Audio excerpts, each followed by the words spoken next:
आकिब भाई से साफ़ी ने सवाल किया कि कप्तान ते बदली जा रहे हो, सिलेक्शन कमेटी जेडी सिलेक्ट करी उन्होंने कौन पूछेगा? ये पहला सवाल ये था जी। तो उसके ऊपर उन्होंने घुमा दिया, मुझे 1.5 साल हुआ है, असद शफीक को 1.5 साल हुआ। भाई उससे पहले आप एनसीए में थे, उससे पहले आप कुछ और थे मैनेजर। आप आकिब भाई को कहें ये जो कुर्सी पे जिस पे बैठ के उन्होंने प्रेस कॉन्फ्रेंस दी है ये उन्हीं को दे दें जिस पे बैठे हुए थे, जो फिजिकल कुर्सी थी। बाकी हमारी जान छोड़ दें, किसी और को आने दें। चलें जी। नवाब भाई आप क्या कहेंगे कि आकिब भाई ये कहते हैं, जिस तरह मैंने अभी स्टैट्स बताया, वो ये कहते हैं हमारी तो ओवरऑल परफॉर्मेंसेस बहुत अच्छी हैं, आप कैसे कहते हैं कि हम बुरा खेलें? देखिए, मैं इसमें ये कहूँगा कि जी हमारी रैंकिंग देखनी चाहिए। जब आकिब भाई नहीं थे बोर्ड में या डिसीजन मेकिंग में, तब हमारी रैंकिंग कहाँ क्या थी और अब हम कहाँ पे हैं। टेस्ट में तो मेरे ख्याल से बात ही नहीं करनी चाहिए, बच्चे बच्चे को पता है। टेस्ट की मैं समझता हूँ हमारे 9th नंबर पे मेरी बात सुने, मैं समझता हूँ कि जी अगर इस वक्त ऑनेस्ट अगर देखा जाए, मैं समझता हूँ कि हमें 3rd 4th पे टेस्ट में एटलीस्ट होना चाहिए। क्योंकि देखें हमारा वो जो कुछ इतना नीचे जाना बनता नहीं है किसी भी तरीके से। मैं समझता हूँ कि ये जो टेस्ट में हम बहुत नीचे चले गए और पाकिस्तान को जो ये नुकसान हुआ है। अब देखें, वो मैंने आपको कहा कि अदाद शुमार के जादूगर हैं और वो मैं ना मानू वाली बात भी है, और साथ के साथ वो जर्नलिस्ट को जिस तरह पूरा करते हैं, जी आप सीनियर जर्नलिस्ट हैं, तो वो ज़ाहिरी बात है जब वो सीनियर जर्नलिस्ट किसी मेरे जैसे बंदे को कहेंगे तो उन्होंने फिर क्या सवाल करना है। लेकिन मैं समझता हूँ कि देखें, इसके अलावा देखें, एक अल्लाह को भी जवाब आपने देना है। आपको भी बताया कि भाई कि आपने क्रिकेट पाकिस्तान, मैं कह रहा हूँ कि पाकिस्तान के क्रिकेट के लिए आपने कोई भी तामीरी काम अभी तक नहीं किया।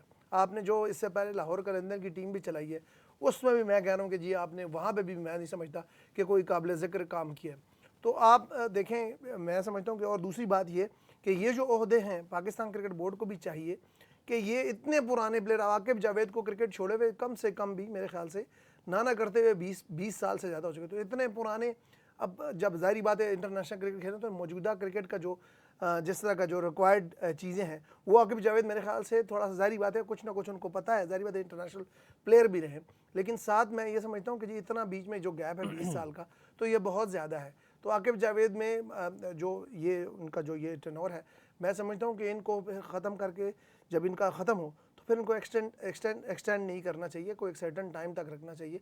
हमारे एक अहदेदार कई दफ़ा होते हैं वो चिमड़ जाते हैं आगे कोई एक जॉब के साथ, और फिर 20 साल 15 साल हमने तो ऐसे देखा है कि कुछ हमारे जो ऐसे प्लेयर थे पास में 30 साल उन्होंने सर्व किया पाकिस्तान क्रिकेट बोर्ड को।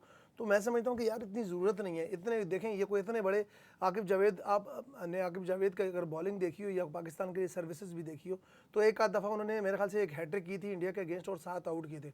इसके अलावा आकिब जावेद की कोई ऐसा परफॉर्मेंस भी नहीं रही। तो नॉर्मल से एक बॉलर थे, मैंने उनको खुद भी उनके अगेंस्ट भी खेला था, तो कोई इतने थ्रेटनिंग बॉलर भी नहीं थे। और फिर वो जिस तरह खेले हैं क्रिकेट, वो भी हमें दोस्तों यारों ने बताया, मतलब चलें जी अब वो उनकी एक वक्त गुजर गया जो उन्होंने पाकिस्तान क्रिकेट बोर्ड के लिए गुजारा। तो ये अब वो जो कुछ कई दफ़ा वो वकार यूनुस या वसीम भाई के साथ अपना कंपैरिजन करते हुए नज़र आते हैं, ये भी मैंने मीडिया पे देखा है। तो मेरे ख्याल से वकार और वसीम भाई जिस तरह के प्लेयर थे और जिस तरह जितनी उनकी सर्विसेज थी, वो कि वसीम भाई का और वकार भाई का बाद में जब मैनेजमेंट में या कैप्टनसी में जब वसीम भाई रहे, तो उनके लिए भी कुछ अच्छी चीज़ें नहीं हुई जब वो मैच फिक्सिंग वगैरह ये वाली। और वकार भाई भी कोचिंग में जब आए या कैप्टनसी में आए तो उन्होंने भी काफ़ी लड़कों को जो है ना वो उनके करियर भी ख़त्म किया, और कोचिंग में भी उन्होंने जैसे एग्जांपल लेते हैं यहाँ पे जुनैद खान वगैरह जैसे बॉलर थे, इनके साथ भी बड़ा वो किया। लेकिन मैं समझता हूँ कि फिर भी उनकी बड़ी सर्विसेज, वकार यूनुस के पास जब बॉल होता था तो दुनिया क्रिकेट के बड़े से बड़े बैट्समैन को पछाड़ देते थे। मैंने खुद लारा को कलाबाजियाँ खाते हुए देखा, बोल्ड इस तरह करते थे वकार के सामने।